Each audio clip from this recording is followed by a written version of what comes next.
तो कहानी के शुरू में हमें बताया जाता है कि रेच नाम का वायरस पूरे शहर में फैल गया है, जिस वजह से लोग ज़ॉम्बीज़ में बदल रहे हैं और एक दूसरे को मारकर खा रहे थे। फिर हमें एक छोटा सा घर दिखाया जाता है जिसमें 6 लोग थे जो ज़ॉम्बीज़ के वायरस से बचे हुए थे। उन लोगों में एक आदमी डॉन, जिसके साथ उसकी वाइफ एलिस, एक बूढ़ा कपल और 2 लोग और थे।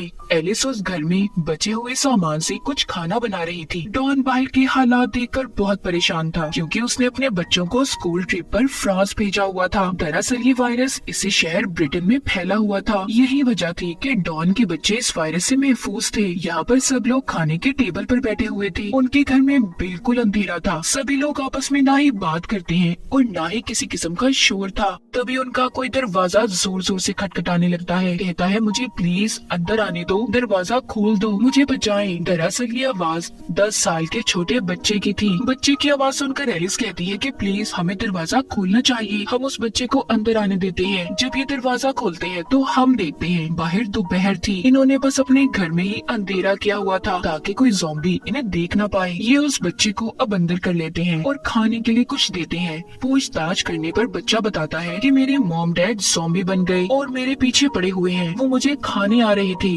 डॉन पूछता है कितने लोग थे? वो कहता है बहुत सारे। इनमें जो 2 और लोग थे उनमें से लड़की बहुत ज्यादा डरी हुई थी और बाहर झांकने लगती है। उसे दूर से बहुत सारे ज़ॉम्बीज़ की आवाजें अपनी तरफ आते हुए सुनाई दे रही थी। तभी एक ज़ॉम्बी अचानक से आकर सीधा उस लड़की पर हमला कर देती है। इर्द गिर्द भी बहुत सारे ज़ॉम्बीज़ आ गए थे और अंदर आने की भी कोशिश करते हैं। एलिस उस बच्चे को बचाकर ऊपर की तरफ जा रही थी। डॉन भी उसके पीछे आता है। वो एलिस को बहुत बार कहता है कि उस बच्चे को छोड़ दो एलिस, हमें भागना है, मगर वो डॉन की बात को नहीं सुनती। उधर वो बूढ़ा कपल बाहर एक और घर में छुप गए थे, मगर वो भी ज़ॉम्बी से बच नहीं पाते। जिसके बाद अब जिधर कमरे में एलिस बच्चे के साथ थी उधर भी बहुत सारे ज़ॉम्बीज़ आ गए थे। दूसरे कमरे में डॉन था। वो एलिस को पुकारता है, देखो इधर मेरी तरफ, मेरे पास आओ, मगर दरमियान में इतने ज्यादा ज़ॉम्बीज़ थे कि वो उनका मुकाबला नहीं कर पाती। तभी ये देखकर डॉन ने भी अपने दरवाजे को बंद कर लिया था। एलिस उसे बार बार आवाजें दे रही थी, कहाँ पर हो डॉन, मेरी मदद करो। मगर डॉन उस साइड का दरवाजा बंद करके दूसरे दरवाजे से बाहर की तरफ भाग गया था। उसके पीछे और भी बहुत से ज़ॉम्बीज़ थे जो भूखे उसकी तरफ भाग रहे थे। हम एलिस को देखते हैं जिसकी आवाज मदद के लिए आना अब बंद हो गई थी। डॉन बहुत शर्मिंदगी में रोता भाग रहा था कि उसने अपनी बीवी एलिस को छोड़ दिया, उसकी मदद नहीं की। आगे जाकर उसे तालाब में वही लड़का मिलता है जो इनके साथ घर में रह रहा था। वो कश्ती को चलाते हुए हड़बड़ाहट में पानी में गिर जाता है। उस लड़के को भी ज़ॉम्बीज़ ने पकड़ लिया था और काट कर मार देते हैं। डॉन अकेला ही बचा था जो उस कश्ती में बैठकर जा रहा था। फिर आगे हमें कहानी 1 महीने बाद की दिखाई जाती है जिसमें बताते हैं कि ज़ॉम्बीज़ अब भूखे रहने की वजह से आहिस्ता आहिस्ता खत्म हो रही हैं। इस शहर में अब आर्मी फोर्स का कब्जा था। वो इस सारे मामले को कंट्रोल करने की कोशिश कर रहे थे। तभी हमें एक सार्जेंट डॉयल दिखाया जाता है जो कि स्नाइपर निशानेबाज की टीम में था। उसे जैसे ही ज़ॉम्बीज़ दिखे उसने उन्हें अपनी गन से निशाना लगाकर मारना था। डॉन को भी आर्मी वालों ने बचाया हुआ था। इस तरह 6 महीने गुजर चुके थे। अब ज़ॉम्बीज़ भी बहुत कम कहीं कहीं पर थे। इसी दरमियान हमें एक डॉक्टर भी दिखाई जाती है जो इस वायरस पर स्टडी कर रही थी। अब जो लोग दूसरे शहरों में फंसे हुए थे उन्हें दोबारा से अपने घरों में लाने के लिए आर्मी प्रोग्राम शुरू कर देती है, मगर अभी भी सबको सेफ जोन में रहना था, न कि अपने घरों में, जो कि अमेरिका यूएस आर्मी फोर्स की निगरानी में था। अभी तक 100 के आसपास लोग थे जो अपने इस शहर ब्रिटेन में वापस आ गए थे। इन्हीं में डॉन के बच्चे भी थे। डॉक्टर जब बच्चों को वापस आता देखती है तो परेशान हो जाती है क्योंकि वो ये सोच रही थी कि आखिर कैसे इन बच्चों को संभाला जाएगा। डॉक्टर अब डॉन के बेटे का टेस्ट करती है जिसमें वो देखती है उसकी आंखें 2 कलर की थी, यानी कि उसकी आंख का आधा रंग कुछ और आधा कुछ और था। डॉक्टर उससे पूछती है, क्या तुम्हारी फैमिली में किसी और की आंखें भी ऐसी हैं? डॉन का बेटा कहता है, हाँ मेरी मॉम की, यानी कि एलिस की आंखों का रंग ऐसा था।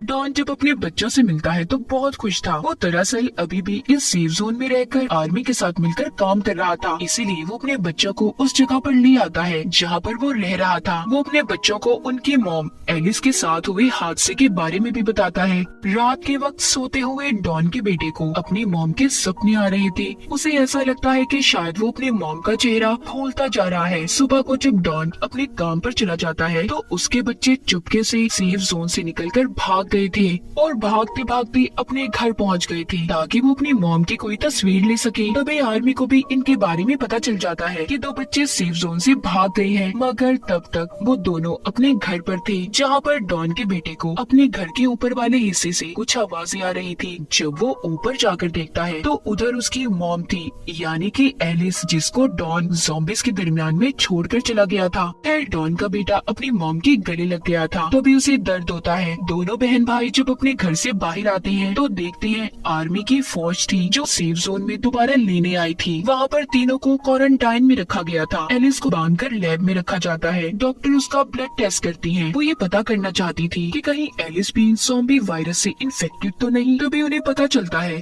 कि एलिस इन्फेक्टेड तो हुई थी, मगर उसकी इम्यूनिटी इतनी पावरफुल, इतनी ताकतवर थी कि उस पर ज़ॉम्बी वायरस का असर नहीं हुआ। इसीलिए अभी तक वो ज़ॉम्बी भी नहीं बनी थी, मगर उसके खून या फिर किसी भी वजह से दूसरे लोगों से इन्फेक्टेड हो सकती थी, यानी कि अगर कोई भी इंसान उसके पास रहा तो वो ज़ॉम्बी बन जाएगा। ये सारी बातें सुनकर डॉक्टर की आर्मी जनरल उसे मारने का फैसला करते हैं, क्योंकि उन्हें ऐसा लग रहा था कि एलिस सबके लिए खतरा हो सकती है, ताकि किसी और को एलिस की वजह से कोई नुकसान न हो। मगर डॉक्टर जनरल को समझाती है कि देखिए, एलिस की इम्यूनिटी, उसके जीन्स बहुत अलग है, हम उसके खून से वैक्सीन बना सकते हैं। अब जब इन सारी बातों का डॉन को पता चलता है कि उसकी बीवी एलिस जिंदा है, वो अपने बच्चों के पास जाता है, मगर वो उस पर गुस्सा थे। कहते हैं कि डैड, आप तो कह रहे थे कि मॉम मर गई है, ज़ॉम्बी बन गई है, तो वो कैसे जिंदा है? डॉन अपने बच्चों की बातें सुनकर बहुत डरा हुआ था, क्योंकि सच्चाई सिर्फ वही जानता था कि वो एलिस को छोड़कर भागा था। इसीलिए वो सबसे पहले एलिस के पास जाता है और रोकर उससे माफी मांगता है। अब जैसे ही वो उसके थोड़ा और करीब जाता है, एकदम से चीखता तड़पता है और एकदम से ज़ॉम्बी में बदल गया था। एलिस उसकी ऐसी हालत देखकर मदद के लिए चिल्लाती है, मगर अब वो उसे भी बहुत ही खतरनाक तरीके से नोचकर मार देता है। फिर इसके बाद बाहर जाकर आर्मी के लोगों पर हमला करता है। डॉक्टर डॉन के बच्चों को लेकर सेफ जोन की तरफ भागती है, मगर डॉन सेफ जोन की तरफ भी आ गया था और लोगों की चीखों पुकार सुनकर उस तरफ के दरवाजे को तोड़ने लगता है। डॉन का बेटा उसे देखकर भागता है, एक एसी वेंट में जाकर छुप गया था। नीचे से लोगों की चीखों पुकार की आवाजें आ रही थी। डॉन उन्हें काटकर ज़ॉम्बी बना रहा था। फिर आगे ज़ॉम्बी बनने वाले लोग दूसरे लोगों को ज़ॉम्बी बना रहे थे। हर जगह पर हलचल थी, सभी अपनी जान बचाकर यहाँ से भागना चाहते थे। तभी स्नाइपर्स को भी अलर्ट किया जाता है, मगर उन्हें ये समझने में बहुत मुश्किल हो रही थी कि कौन ज़ॉम्बी है और कौन नहीं। तभी उन सभी को ये ऑर्डर दिया जाता है कि सबको मार दें। ये बात सुनकर उसी स्नाइपर डायल को, जो हमने कहानी के शुरू में देखा, उसे काफी अजीब लगता है, क्योंकि उसे लोगों को बचाना था,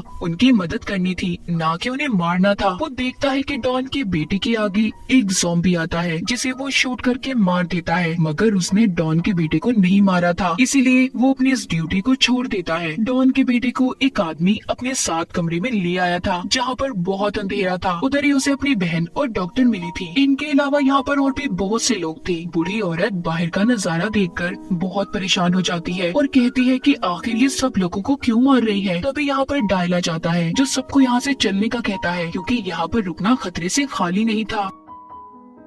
वो जब सब यहाँ से जाने लगते हैं तो इन पर भी आर्मी फायरिंग कर देती है, जिसमें बूढ़ी औरत मर गई थी। डायल के साथ डॉक्टर और डॉन के बच्चे थे। तभी डायल को उसके एक दोस्त का फोन आता है, जो कि आर्मी में था, जिसके पास हेलीकॉप्टर था। वो कहता है, देखो, कुछ वक्त में सारे शहर को बॉम्ब से उड़ाने का ऑर्डर दिया गया है। तुम्हें मैं जिस जगह की लोकेशन भेज रहा हूँ, वहाँ पर आकर मुझसे मिलो, मैं तुम्हें बचाता हूँ। अब ये सभी एक टनल के रास्ते से वहाँ से बाहर आते हैं। तभी उधर बहुत बड़ा धमाका हुआ था। आर्मी ने सेफ जोन में जितने भी ज़ॉम्बीज़ या बचे हुए इंसान थे, सभी को धमाके से उड़ा दिया था। डायल डॉक्टर और बच्चों को लेकर भागता है। ये सभी उसके दोस्त की बताई हुई जगह पर आ गई थी। तभी डायल का दोस्त भी हेलीकॉप्टर लेकर आ जाता है। वो डायल को बताता है कि तुम्हारे पीछे कुछ बचे हुए ज़ॉम्बीज़ आ रही हैं। ये सुनकर डायल बच्चों और डॉक्टर को छुपने का कहता है। उसका दोस्त इतने सारे लोगों को देखकर कहता है, देखो डायल, मुझे सिर्फ तुम्हें लेने का कहा गया है। अगर मैं किसी भी बचे हुए सिविलियन शहरी को बचाकर ले गया तो आर्मी वाले मुझे भी मार देंगे। लेकिन डायल अकेला उसके साथ नहीं जाता। वो सबकी मदद करना चाहता था, इसीलिए वो अकेला ही उसे वहाँ से भेज देता है। तभी इनके पीछे बहुत सी ज़ॉम्बीज़ पड़ गई थी। ये भागकर शहर की तरफ आते हैं। शहर में आर्मी ने ज़ॉम्बीज़ को मारने के लिए जहरीली गैस छोड़ी हुई थी, जिस वजह से वहाँ पर आम इंसान सांस नहीं ले सकता था। उससे बचने के लिए ये एक गाड़ी में जाकर छुप जाते हैं। अब सारे ज़ॉम्बीज़ उनकी गाड़ी के आसपास आकर इन पर हमला कर रहे थे, मगर गैस की वजह से वो ज़ॉम्बीज़ वहीं पर मर जाते हैं।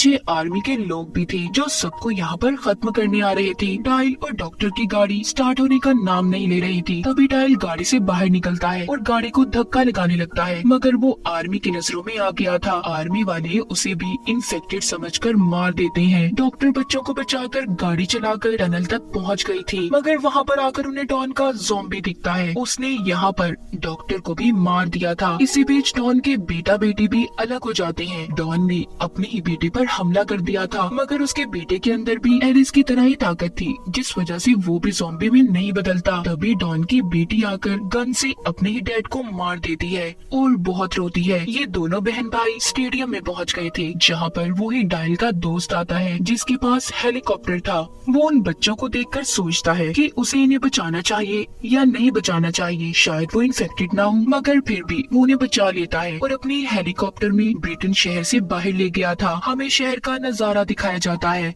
फिर हम 28 दिन के बाद देखते हैं, जहाँ पर बचे हुए ज़ॉम्बीज़ एक टनल के रास्ते से पेरिस शहर में पहुँच गए थे। और डॉन के बेटा बेटी का क्या हुआ, वो कहाँ पर गए, इस बारे में हमें नहीं बताया गया। इसी के साथ इस फिल्म की कहानी भी यहीं पर खत्म हो जाती है।